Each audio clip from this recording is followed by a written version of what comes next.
Pinsan Kalyada.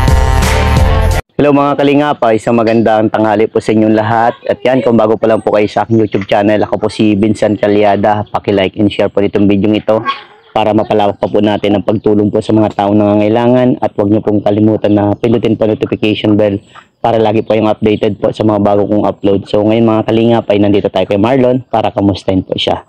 At siguro marami na pong nakakamiss dito kay Marlon. Marami na po naghahanap. So ito na po at punta na po natin. Yan mga kalingap, dito tayo kay Marlon. Marlon! Ayan, dito. Ayan. Tara, dito tayo. Ay, sige. Ayan po mga kalingap, may nagsasabi daw maliit daw Marlon yung electric pan mo. Ano masasabi mo Marlon sa electric pan mo? Ay, wala. Sakop na sakop ang higaan? Ay, di po ito, no? Okay lang. Ay, may nakabili ka na pala ng kutsa na, no? Kamusta na, Marlon? Ayos man po. Nakakaraos po. Pang araw-araw. Diskarte po. Kakadiskarte. Oh. So, natutuwa ako sa'yo. May mga nakita kong bago dito. Ano yung naging bago dito? Sabihin mo nga sa akin. May kutsyon po, tapos may thermos po. Yung thermos po ay nandiyan po sa kabila para pag nainit. Din po sila. Kumbaga, yan ba yung binili mo nung binakuha kang malaking pera? Opo. Tama yan. Ganap po ako sa HP. Anong mga binili mo pa? Mga grocery po. Grocery. Yung halos lahat pa yung mga talaga, mga grocery po. Yung mga kailangan mo. Kailangan po. So, ayan, kamusta ka naman dito? Ayos man po kuya. Pag ay ano ko ng mga pinsan ko na banding po. Pamangkin po na kain. Kain. Po. Yung mga ginagawa po. Ano ba yan? Yung pinakamaganda. Mas magandang maging close mo din mga kamag-anak mo dito. Opo. Para kahit anong gawin mo kung may pangangailangan ka, syempre, nila, tutulungan ka din. Ngayon sabi, maliit daw ang electric pan mo. Dakulak po. Bakit daw ang liit? Parang yung sa plano na, no? Mas malaki pata. Dakulak po. Dakula, yan ang ibig sabihin ko ng dakula dito sa Bicol, malaki. So, hindi ka ba nagpadya ngayon? Hindi po. Minsan po na po ako na-spotter po ako dun sa Bilaran po, diskarte. Nag-spotter ka para kumita? Opo.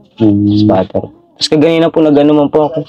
Parang mahukay po baga ng lupa. Ay may okasyon man po dun sa Hukay. Opo. Eh hindi po natuloy kaganina. Sayang din po.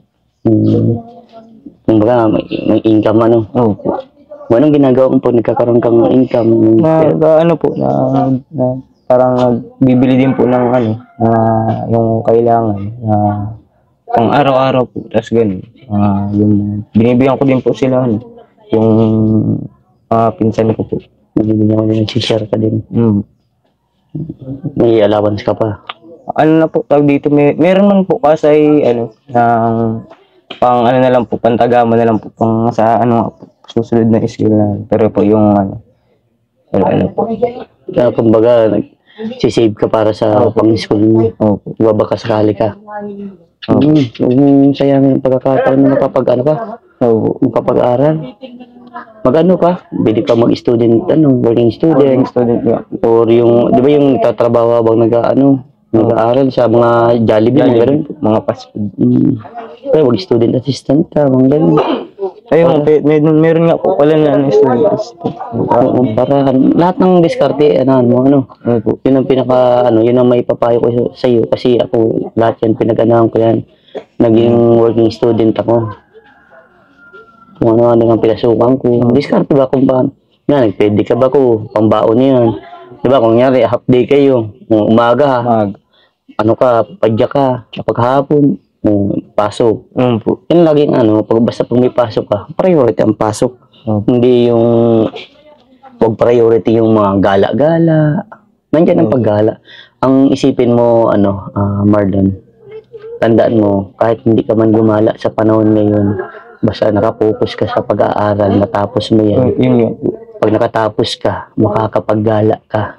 Lahat ng mga bagay na hindi mo naranasan ng nag-aaral ka, mararanasan mo yan pag nakatapos ka. Tapos, Mas maganda pa. Kaya kunting sakripisyo lang, Marlon. Maaabot mo yung pangarap mo. Kaya magpursige ka. Ano? yun po. Meron din po ako sa ano dyan, kaso dyan lang po sa may ano. Sa may kan dyan sa, kaya kila dyan lang po baga. Kasi ano pa siya, matay ng isang sa sentro. Baka dyan ako po. Manukan? Opo, yung Prito? Opo. Dito, nagsabi po akong nakaraan. Ikaw mag-aasikaso. Opo. Tama yan. Para kumbaga, ititita ka. Mag-ano ka na lang, self-supporting ka na lang. Opo. Yun ang pinaka maganda mong gawin para matulungan mo sarili mo. Kamusta naman, di ba nagtag-ulan? Ano dito? Hindi man po, maingay lang po sa bubong po, pero ayos man po. Ayos May man po naturo. Marami sa akin nagme-message na kung taga saan ka. Ay, napansin nga din po sa isang tagasan na. Oo. Yung iba gusto kong ampunin. Papayag ka bang ampunin ka? Hindi po. Hindi. Eh, pinukuha nila yung personal account mo sa Facebook.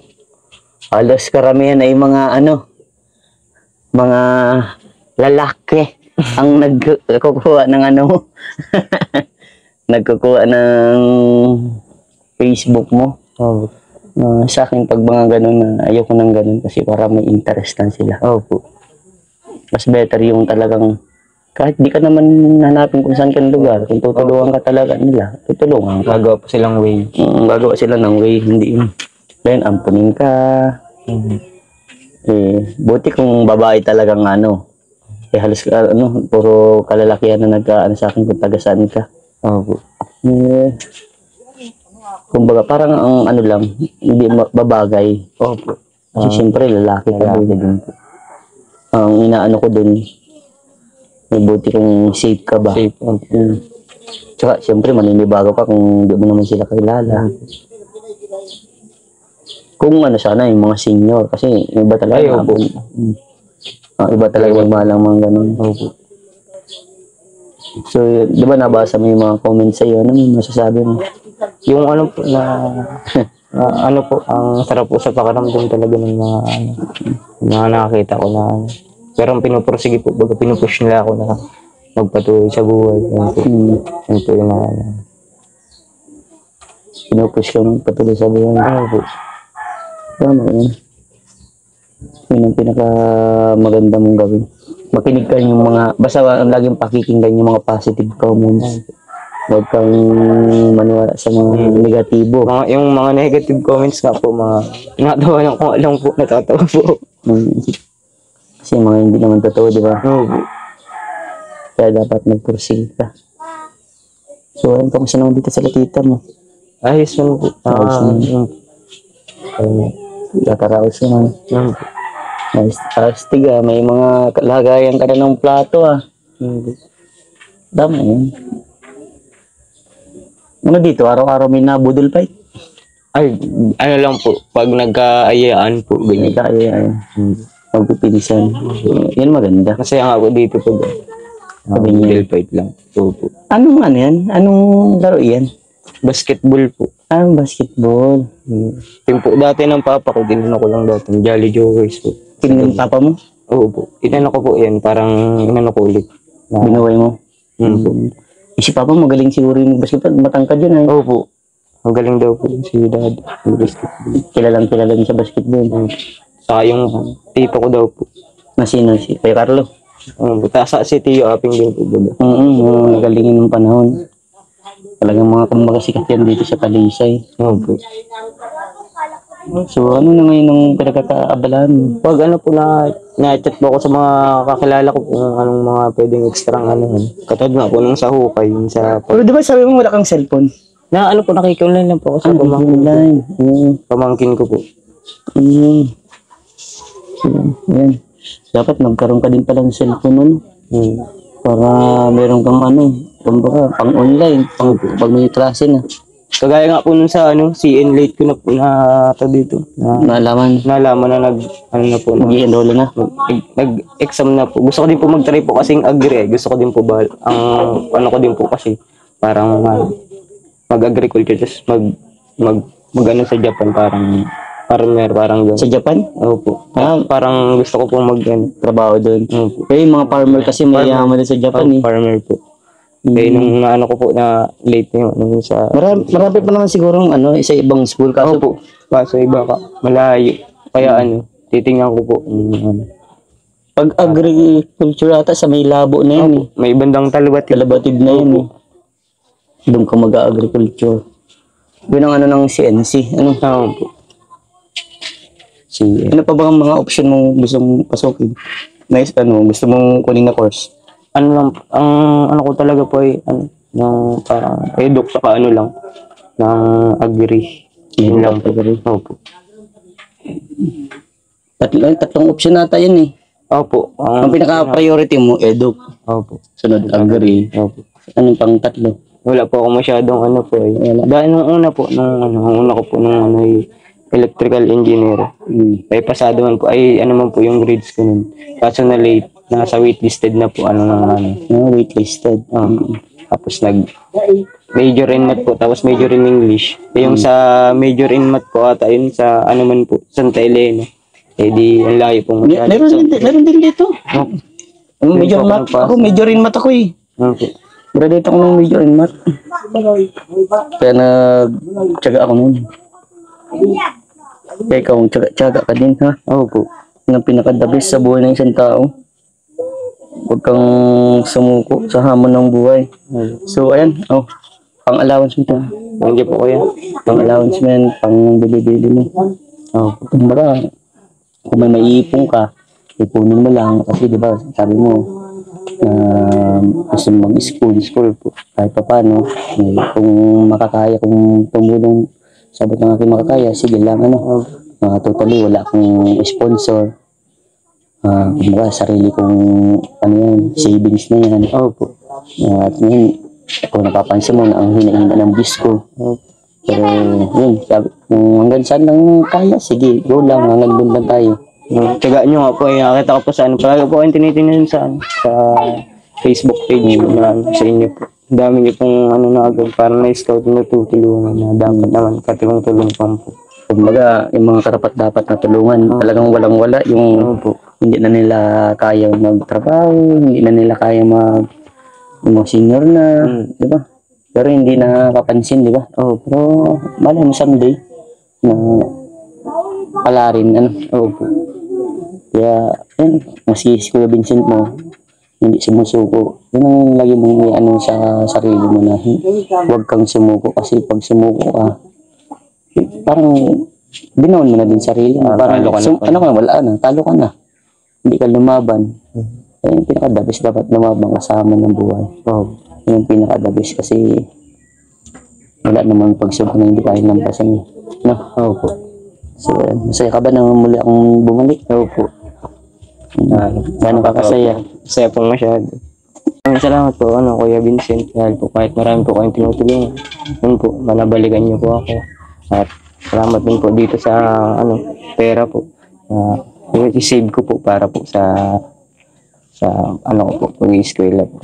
Yun po. Thank you. Tapos, yung mga pangailangan, bili mo din, lagi ka lang din mag-iingat, always mong isipin na andyan si Lord, lagi ka lang magdasal, Yan ang sinasabi ko, lagi na advice ko. Lagi kayo nagpasalamat sa ating Panginoon, Dahil siya yung nagbibigay ng kalakasan sa atin, laging pagdasal mo na magkaroon ng ng biyaya na dumating sa iyo. At yun din hangat ko na kahit kumbaga masuportahan ka lang sa pag-aaral o pang-allowance, napakalaking bagay na yun para matupad mo yung pangarap mo sa buhay. Kaya mo keep praying lang, marami namang taong mababait na talagang handang tumulong. Kaya keep going lang. Patuloy mo yung mga diskarte mo na alam mo tama. Huwag kang mapasama sa mga kaibigan na Ay, hindi. Puro ang gaway inom, Hindi, sigarilyo, bisyo, ano. Yung ano ko para sa iyo din yan. Kasi siyempre kaya sinasabi ko din sa iyo. Kasi kumbaga napagdaanan ko yung mga ganyan tao. Mas iba yung edad ko sa edad mo. Ano, kumbaga ikaw papunta pa lang. Babalik na ako. Yun yung mga sinasabi ng mga matatanda. Kaya dapat makinig ka din sa mga ano. Totally, hindi pa ako matanda ha. Pero kumbaga nadaanan ko siya. Kaya dapat maging ano ka, aware ka din sa ano, paghahanap ng mga kaibigan na ano ha. Depende po sa nakakasama ko. Oo. May mga kaibigan na hilahin ka pababa at may mga kaibigan na hilahin ka pataas. Kumbaga sabay-sabay kayong umangat. Ano? Kaya yun, basta aware, pag-aralan mo lahat ano.